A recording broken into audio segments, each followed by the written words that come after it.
दुनिया की पहली क्रांतिकारी स्त्री थी जुलाई। दुनिया की पहली क्रांतिकारी स्त्री थी जुलाई। इसने पैदा की क्रांतिकारी बेटियां, उनके पंखों में भरी शिक्षा की मजबूत उड़ान, जिसके बलबूते वे चूल्हे चौके से लेकर आसमान तक में टांक आईं अपने हुनर के अनगिनत सितारे। इन बेटियों की जेबों में दुख और अभाव की कतरनों की जगह खनखना रहे थे स्वाभिमान के सिक्के। उसने कहा, मेरी बच्चियों, तुम मजलूम और बेचारी नहीं, योद्धा बनना। ज्ञान की पताका ले दुनिया की तमाम लड़कियों तक पहुंचना, उन्हें शिक्षा के लिए युद्ध को ललकारना। जब वे नींद में देख रही हों किसी राजकुमार का स्वप्न, तो उनका हाथ थामे पार करा रहा हो पीड़ा व बंधनों की नदी, ठीक उसी समय चुपके से उनके सिरहाने रख देना कोई किताब, उसमें लिखना, स्कूल बाहें फैलाए तुम्हारी राह देखता है, कागज कलम से प्रेम करना सीखो लड़कियों, जरूरत पड़ने पर तुम्हारे लिए यही बनेंगे बाधाओं की नदी का पुल। मैंने आपको ये कविता सुनाई, ये चित्रा पंवार जी की कविता है। 12 मासा उनका ये कविता संग्रह आया है। 12 महीने की इसमें कविता है। जो मैंने अभी कविता सुनाई वो जुलाई के महीने से है। जुलाई का महीना चल रहा है तो मुझे लगा एक कविता जुलाई से सुना देता हूँ आपको। और जुलाई के बाद क्या करूँ, मैं आपको अगस्त के महीने से भी कविता सुनाता हूँ। देखिए कितनी खूबसूरत कविताएं हैं, हर साल के महीने की कविताएं हैं। कि मिलना तो आधिपत्य से ना मिलना, जैसे जनवरी मिलती है फरवरी से। मिलना तो एक दूसरे की छाया में डूबने डुबा लेने के युद्ध से बचना। मिलना तो लोगों के दिमाग में चल रही हमारे रूप गुण की तुलना को अनसुना अनदेखा करके मिलना। मिलना तो एक बराबर होकर मिलना, जैसे 31 की जुलाई से आकर मिलता है 31 का अगस्त। क्या बात है चित्रा पंवार जी, आपके 12 मासा में तो कमाल की ही कविताएं हैं।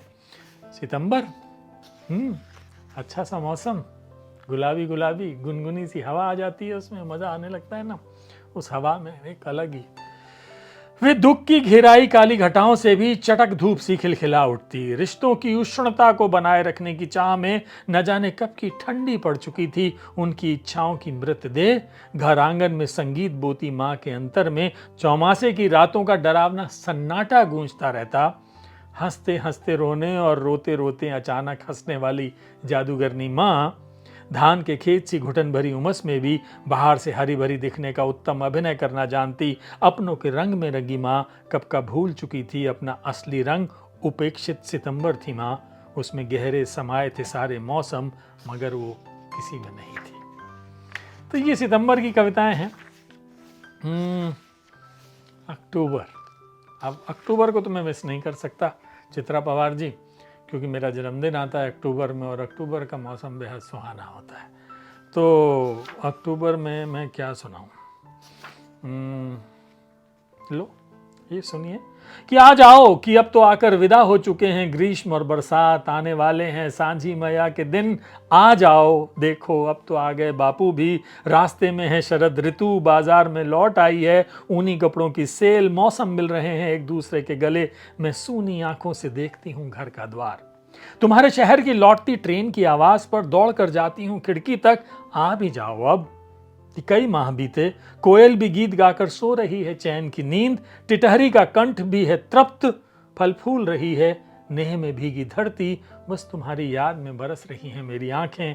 आ भी जाओ, जानते हो ना तुम कि धान कटाई के दिनों में बारिश का होना अच्छा नहीं होता। तो चित्रा पंवार जी का ये कविता संग्रह है 12 मासा। कविताएं तो मैं खूब सुना सकता हूँ। चलिए दिसंबर चलते चलते साल को खत्म कर देते हैं। कि खिड़की से झांकती दिसंबर की धूप मेरे नाउम्मीद कानों में जैसे अचानक आकर कहा हो तुमने, लो मैं आ गया। क्या बात है। 12 मासा कविता संग्रह हिंदी युग्म से आया है ये। आप इसको पढ़िए, कविताओं का आनंद लीजिए। हर महीने के लिए है, किसी को भेजना हो ना फोन से इस्तेमाल कर लीजिएगा, किताब मंगा लीजिए उससे पहले। चलिए ना, इश्क करते हैं।